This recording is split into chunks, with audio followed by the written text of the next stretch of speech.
जय श्री राधे, जय श्री कृष्ण। गीता का योग समता ही है। समत्वं योग उच्यते। गीता की दृष्टि से अगर समता आ गई तो दूसरे अर्थात किसी को वास्तविक समता की प्राप्ति हो गई है, उसमें सभी सद्गुण सदाचार स्वतः आ जाएंगे और उसकी संसार पर विजय हो जाएगी। विष्णु पुराण में प्रहलाद जी ने भी कहा है कि समता भगवान की आराधना भजन है। समत्व माराधनः मच्युतस्यः।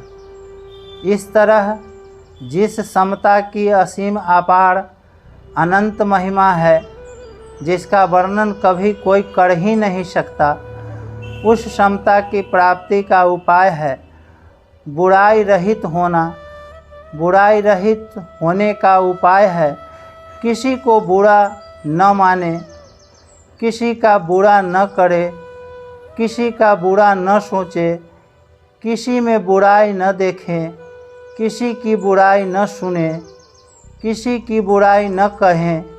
इन 6 बातों का दृढ़ता से पालन करें तो हम बुराई रहित हो जाएंगे। बुराई रहित होते ही हमारे में स्वतः स्वाभाविक अच्छाई आ जाएगी, क्योंकि अच्छाई हमारा स्वरूप है।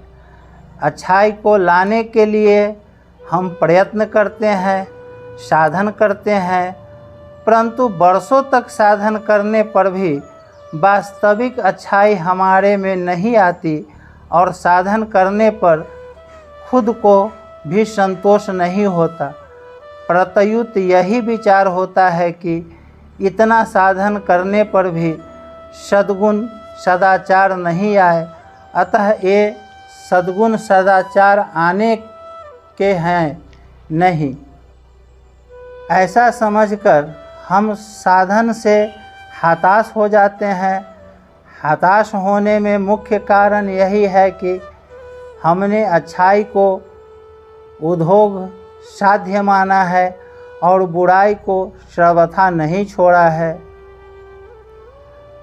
बुराई का सर्वथा त्याग किए बिना आंशिक अच्छाई बुराई को बल देती रहती है, कारण कि आंशिक अच्छाई से अच्छाई का अभिमान होता है और जितनी बुराई है वह सब की सब अच्छाई से अभिमान पर ही अवलंबित है।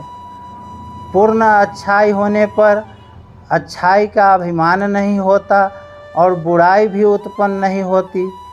अतः बुराई का त्याग करने पर अच्छाई बिना उद्योग किए और बिना चाहे स्वतः आ जाती है। जब अच्छाई हमारे में आ जाती है तब हम अच्छे हो जाते हैं। जब हम अच्छे हो जाते हैं तब हमारे द्वारा स्वाभाविक ही अच्छाई होने लगती है। जब अच्छाई होने लग जाती है तब सृष्टि के द्वारा स्वाभाविक ही हमारा जीवन निर्वाह होने लगता है। अर्थात जीवन निर्वाह के लिए हमें परिश्रम नहीं करना पड़ता और दूसरों का आश्रय भी नहीं लेना पड़ता। ऐसी अवस्था में हम संसार के आश्रय से सर्वथा मुक्त हो जाते हैं। संसार के आश्रय से सर्वथा मुक्त होते ही हमें स्वतः सिद्धि समता प्राप्त हो जाती है और हम कृत्य हो जाते हैं, जीवन मुक्त हो जाते हैं। समता का विभाग अलग है और विषमता का विभाग अलग है। परमात्म तत्व सम है और संसार विषम है। सिद्ध कर्म योगी की विषम व्यवहार में भी सम बुद्धि रहती है।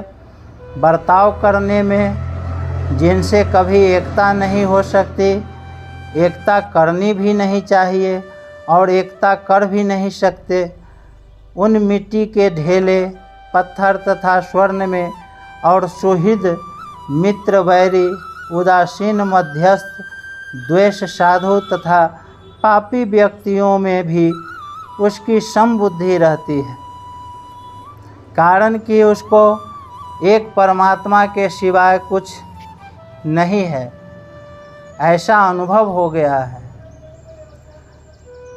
एक सोने के बनी हुई विष्णु भगवान की मूर्ति को और एक सोने के बनी हुई कुत्ते की मूर्ति को तौलने में बराबर होने के कारण दोनों का मूल्य समान होगा। विष्णु भगवान सर्वश्रेष्ठ एवं परम पूज्य है और कुत्ता नीच एवं अपूज्य है। इस तरह बाहरी रूप को देखें तो दोनों में बड़ा भारी फर्क है, पर सोने को देखें तो दोनों में कोई फर्क नहीं है। इसी तरह संसार में कोई मित्र है, कोई शत्रु है, कोई महात्मा है, कोई दुरात्मा है, कोई अच्छा है, कोई मंदा है, कोई सज्जन है, कोई दुष्ट है, कोई सदाचारी है, कोई दुराचारी है, कोई धर्मात्मा है, कोई पापी है, कोई विद्वान है, कोई मूर्ख है।